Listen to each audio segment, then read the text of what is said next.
So in the first video, we did the sales budget and the cost of goods sold portion of the cost of goods sold or purchases budget.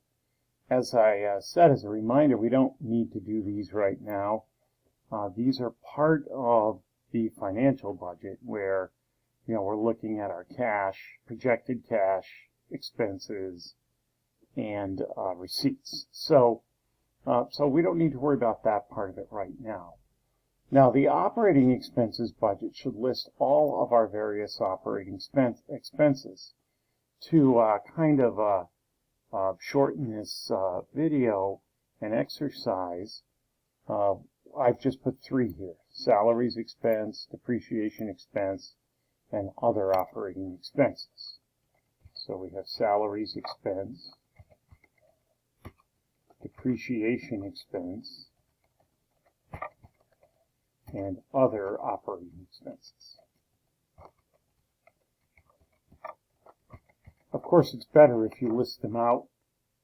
If you had rent or advertising or utilities, you would want to list them all out, okay, so you could get a more detailed look at what you project your expenses to be. So our assumptions here are that salaries expense will be 13% of sales. Now, we're using the term salaries here loosely to include wages and part-time workers and other things, where if we were doing this in a more detailed format, salaries might be just a fixed dollar amount. So for our purposes here, what we need to do for salaries expense is take 13% of sales. So for July, we have sales of $101,500. We simply have to multiply that by 13%, or 0.13. And we're assuming that's going to stay constant for the quarter. So what we need to do is now do August for 103,530 times 13%, or 0.13. And then for September, same thing. 105,859 times 13%, or 0.13. And so we're projecting our salaries expense for the third quarter to be $40,416. So that's going to be our projected salaries expense for July, August, and September. Now, for depreciation expense, we're told this is $4,000 per month. So they would probably calculate that on some type of depreciation schedule. So that one's easy. It's just $4,000 per month, so that's $12,000, of course. And our other operating expenses, we're being told is 11% of sales. So again, for July, we would just take the 101,500 times 11%, or 0.11. Same thing for August. We would take the 103,530 times 11%, or 0.11. And then lastly, for September, we would take the 105,859 times 11%, or 0.11. So you're probably getting the impression that everything in the operating budget is generated from sales, which it is. Okay, because, without sales, none of these expenses or cost of goods sold matters, right? We need to obviously project our revenue, and these other items are dependent upon that. So our total other operating expenses for July, August, and September will be $34,198. So our total operating expenses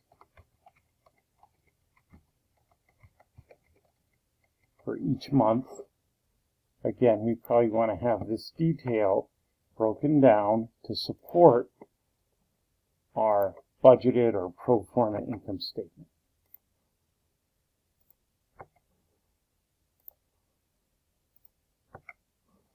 So our total operating expenses are going to be $86,613.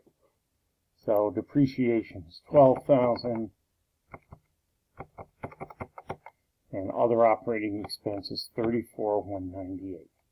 So I'm pulling these right off of the supporting schedules here: the sales budget, the cost of goods sold, the purchases budget, and the operating expense budget. So our total expenses, we already know, should be $86,613.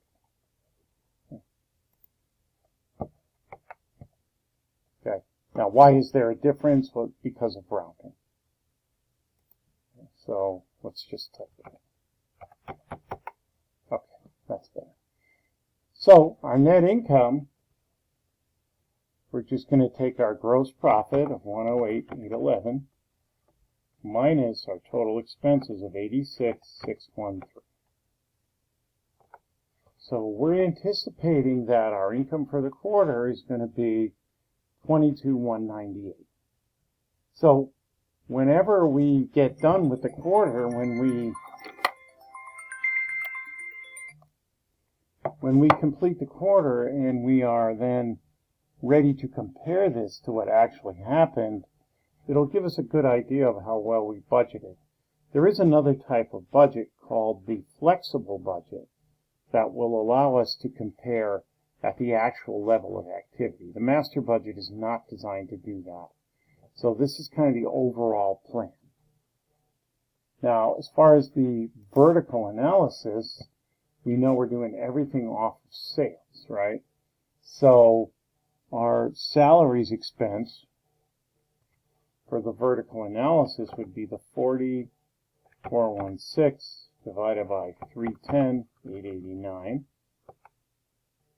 Depreciation expense would be the 12 divided by 310,889. And so that's 4%. Other operating expense would be the 34,198 divided by the 310,889. So the salaries expense and the other operating expense, we would expect these to be the correct percentages for vertical analysis because those were our assumptions. But you can see how this will give anybody looking at the projected income statement a look at what we expect each expense to be as a percentage in terms of sales, and what our total expenses are in terms of sales. It's 28%. So when we do our vertical analysis for net income, what we're really doing is our profit margin ratio, which you know how to do. We've done this before. Now, this is a projected profit margin ratio, right?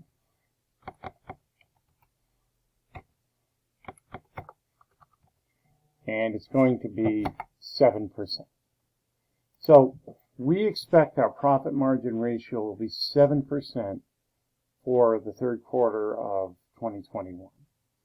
So this is very important that we do this because it gives us a plan going forward.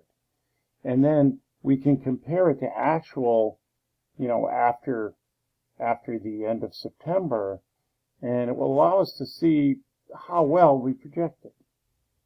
So, and of course there's external factors and internal factors we might not anticipate, but at least we know we have a plan. So I thank you for your attention.